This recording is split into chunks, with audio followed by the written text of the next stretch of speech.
Andrew Wiggins is regaining his status as one of the best up-and-coming players in the NBA. Jabari Parker is showing flashes that he can be a great player in the league. We gotta talk about that, plus we gotta talk about the Phoenix Suns a bit more, all of that and a few other games. But now with that out of the way, P.O. What is up, guys? It's me, Zachary. How y'all doing today? Hope you're all having a fantastic day, no matter what part of the world you might be watching this from. You guys already know the drill though. Go ahead and destroy, annihilate, decimate that like button, as it does really help the channel grow. I truly appreciate it. Also, make sure that you are subscribed to the channel with post notifications turned on so you don't miss out on more videos like this every Monday through Friday. That is 5 days a week. That's enough talking though. Now let's just take a look at everything that we do gotta talk about. Let's get it. Let's go. Back on Monday night, I was watching the Minnesota Timberwolves take on my Detroit Pistons. I was watching that game and I was thoroughly impressed with what I saw from the Minnesota Timberwolves. Unfortunately, I wasn't able to make a video yesterday. I had to attend my grandfather's burial, so I wasn't able to record a video. However, I was so impressed by the Minnesota Timberwolves that I was thinking of them even yesterday. I was thinking about them, doing some research on the Minnesota Timberwolves, because this is a team that I've been particularly hard on over the past few years, mainly because it's been a team featuring a player that I've been particularly hard on for the past couple of years. It's a team featuring Andrew Wiggins. And you guys know my story with Andrew Wiggins. I made numerous videos talking about how disappointed I've been in Andrew Wiggins, and that has sort of garnered me the status of an Andrew Wiggins hater, even though time and time again I will defend that I am not a hater in Andrew Wiggins. If you look past the past few videos I made on him, you'd find out that I was a huge Andrew Wiggins fan. I've been a massive supporter of Andrew Wiggins throughout his entire career, and the reason that I would lash out on him was because he had been freaking disappointing. He had been letting me down year after year after year, and not just me, a lot of other fans as well, right? I've been very hard on Andrew Wiggins for that reason. However, I have always wanted to believe that Andrew Wiggins would one day wake up and become the player that we all knew that he had the potential to be.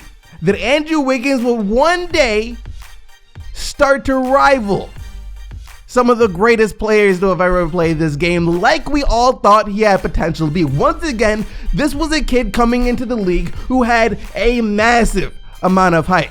You take the hype that Zion Williamson has right now, that's similar to what Andrew Wiggins had back in 2013, 2014.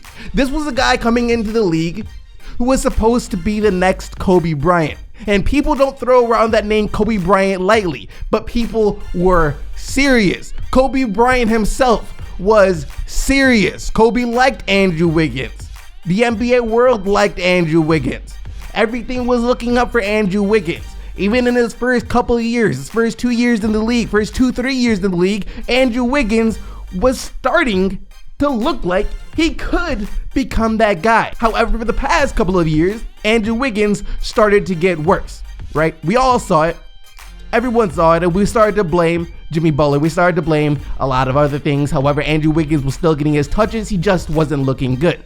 Turns out that this whole reason for Andrew Wiggins sleeping, for Andrew Wiggins being in the coma that he's been in for the past couple of years, because that's what he looked like when he was in the basketball court, that he had just come out of a coma and was out there playing because he wasn't looking good. Turns out the whole reason he said before the season was because of Tom Thibodeau. He didn't like the way Tom Thibodeau was coaching him. Tom Thibodeau was not able to draw the best out of Andrew Wiggins. Well, Tom Thibodeau isn't the coach of the Minnesota Timberwolves anymore. Ryan Saunders is the head coach of the Minnesota Timberwolves, and he's allowing Andrew Wiggins the ability to do something that Andrew Wiggins was not allowed to do when Tom Thibodeau was Andrew Wiggins' coach. Andrew Wiggins has been the primary ball handler for the Minnesota Timberwolves for the past 4 games with Jeff Teague out. Jeff Teague's been out, and for the love of God, I hope Jeff Teague stays out for now, because Andrew Wiggins has been that good. Take a look at his game stats. All right, take a look at Andrew Wiggins' stats over these past 4 games. We're talking about a guy averaging better than 32 points per game on 50% field goals and over 5 assists. One knock on Andrew Wiggins' entire career has been how one-dimensional of a player he's been. He's a volume scorer. He can get you buckets, but he doesn't do anything else out on the basketball court. He doesn't defend, he doesn't rebound, doesn't pass the ball. All have been true about Andrew Wiggins in the past, but that has not been the case since he has taken over as the primary ball handler. He's been passing, he's been getting rebounds, he's been defending. This Minnesota Timberwolves team, featuring Karl Anthony Towns and Andrew Wiggins, the guy that Tom Thibodeau could not get to play a lick of defense, have been winning games with their defense. They're 6-4 on the year, but get this. They're 7th in points, averaging 115, 116 per game, but they're 28th in field goal and 3-point percentage. This team cannot shoot, and outside of Towns and Wiggins, who are giving you above 25 points per game on the year each, no one else on this team can really score right now either. The third best scorer is Jeff Teague, averaging just 13 points per game. And then after that, you have a bit of a drop-off. And then when it comes to the shooting, you look at a guy like Robert Covington, a great 3-and-D player. He hasn't been able to hit his shot so far this year, averaging 31% from 3. This was a guy who was shooting in the high 30s, close to 40% last year. His shots have been falling, so that's going to help them when they do start to fall. But this is a Minnesota Timberwolves team winning with their defense and with their hustle. They are 7th in rebounding, 4th in blocks, 1st in steals. Those are stats that you get to lead the league in when you're out there playing hard. This is a team buying into the things that Ryan Saunders has been preaching. One of the youngest coach, I believe the youngest coach in the NBA right now. He has their attention like Tom Thibodeau couldn't. He's implementing Andrew Wiggins in ways that Tom Thibodeau wouldn't. And it's been working out not just for Andrew Wiggins, but for the Minnesota Timberwolves. They're only 6-4 on the year right now. I still believe they need some more help, especially on the offensive end, if they are going to take that next leap, because right now they are going to make the playoffs. They should be one of those teams fighting for one of the last playoff spots out in the Western Conference when it's all said and done this year, barring some form of massive trade. But the Wolves even making the playoffs this year is a lot better than I thought they were going to be. Speaking of Andrew Wiggins though, there's another player from his same draft class that have been kind of disappointing in his career thus far. And I'm talking about, of course, number 2 overall pick of the 2014 NBA draft, Jabari Parker. Now, when this guy first came into the league, he was very unlucky. Went down with a couple of massive injuries. The second one coming right before the All-Star break, when I thought he would have been an All-Star, averaging over 20 points per game for the Milwaukee Bucks. He comes back from that injury, not really fitting next to Giannis Antetokounmpo and the Bucks, trying to get back from the injury, and they ship him off. He spends time playing for the Bulls and the Washington Wizards. Both situations which are very unfortunate for any player to be in at the moment, because these were teams that had locker room problems, that had coaching problems, that had personnel in and out of the lineup. Very rough situations for any player to play in and try and excel in.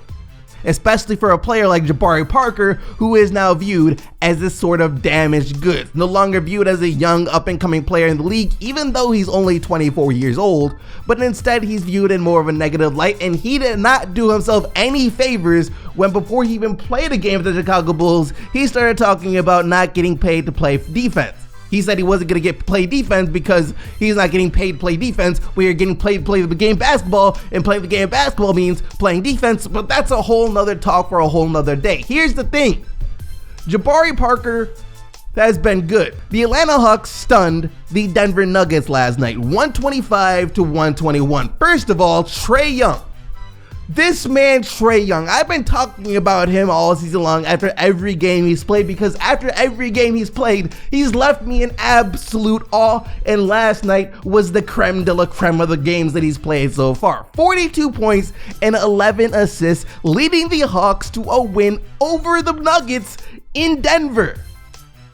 That's hard to do without John Collins. And it's been because John Collins has been out, which has actually been a blessing in disguise for a guy like Jabari Parker, that Jabari Parker was able to step up. He's been the starter for the Atlanta Hawks since John Collins been suspended, and he's averaging over 21 points, just under 22 points, 8 rebounds, 55% shooting from the field, and even a block and a steal per game. He's not playing lockdown defense, but he's at least giving some effort on the defensive end, which is saying a lot for a guy like Jabari Parker. And once again, this guy is only 24 years old. He's going to be a free agent next season. I'd imagine he's going to be a free agent after this season, as he has a $6 million player option, which he will be declining if he keeps playing like this. Now, I don't know how good he can be on a championship team, especially if he still has a stigma against playing defense. I don't know how good he can become. I don't know anything about Jabari Parker's future.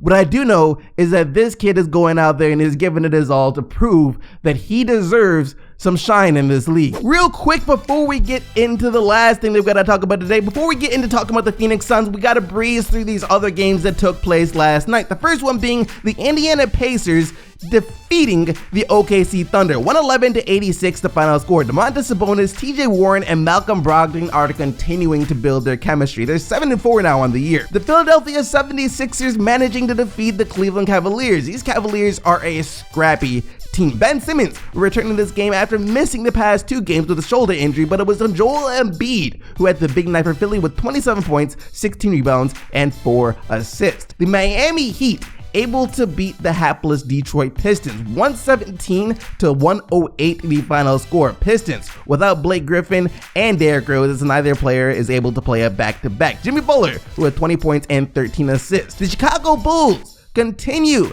to send the Knicks reeling, 120-102, another blowout loss. The rookie Kobe White with a monster game, 27 points, including hitting 7 of his 11 three-point attempts. The Brooklyn Nets losing to the Utah Jazz. Utah's been looking extremely good as of late. 119-114 the final score. The Jazz with a big fourth quarter, outscoring the Nets 35-22. Donovan Mitchell with 30 points and Rudy Gobert with 18 points and 15 rebounds. And lastly for this segment, the Sacramento Kings able to send the Blazers to yet another loss. Look, Portland has now lost 5 of his last 6. 107-99 the final score.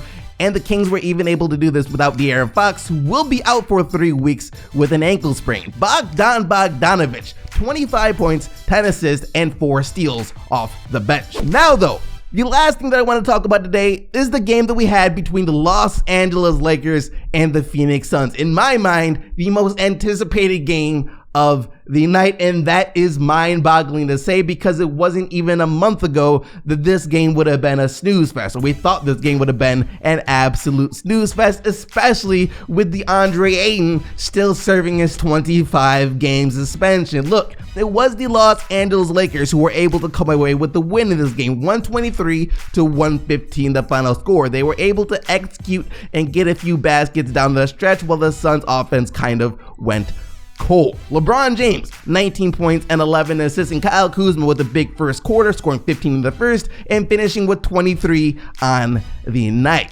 That being said, I am still baffled, flabbergasted with how good this Phoenix Suns team has looked. Devin Booker and Ricky Rubio, the backcourt of Devin Booker and Ricky Rubio right now has been a top 3 backcourt in the NBA. Last night, Booker and Rubio combined for 42 points, 19 assists on 17 of 35 shooting from the field. This backcourt keeps the ball moving, they keep everyone involved, and they get their offense when it comes to them. They're not forcing anything. No one on the Phoenix Suns is forcing anything. They're playing some extremely beautiful and fun to watch basketball. And it's a complete night and day difference from how this team has been playing the past 5 days. I'll say this, if you still haven't bought into the hype, if you still never taken the time to sit down and watch this team play, you are doing yourself a massive disservice. Turn on the TV, turn on the stream, do whatever you gotta do.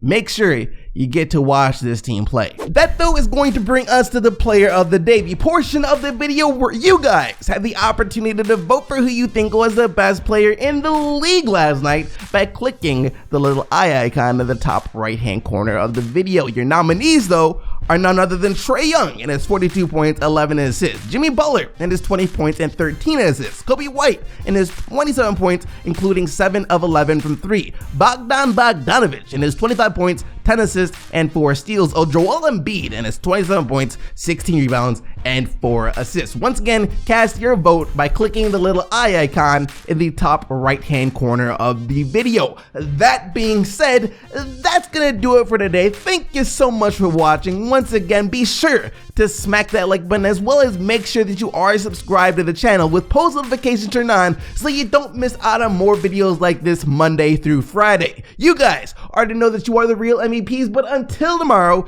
keep getting the buckets, Team SDZ, and I'm out of here. Peace!